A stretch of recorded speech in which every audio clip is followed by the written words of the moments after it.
633 000 décès pour moins de 613 000 naissances sur un an. Le solde naturel français est donc tombé dans le rouge selon l'INED entre novembre 24 et octobre 25.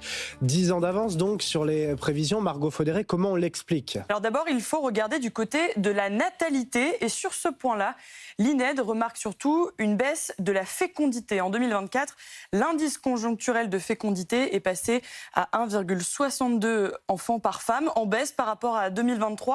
Cette évolution a justement fait l'objet d'une consultation citoyenne dont les résultats ont été dévoilés il y a quelques jours.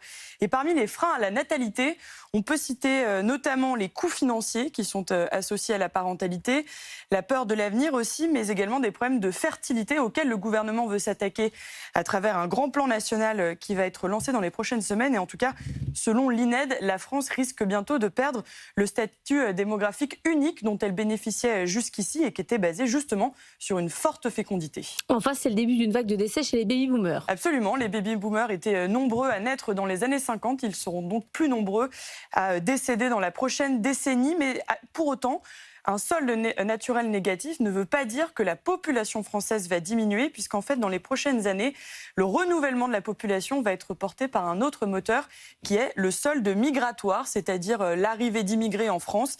Et l'année dernière, dans l'Hexagone, ce solde a dépassé les 150 000 personnes. Merci beaucoup, Margot Faudéré.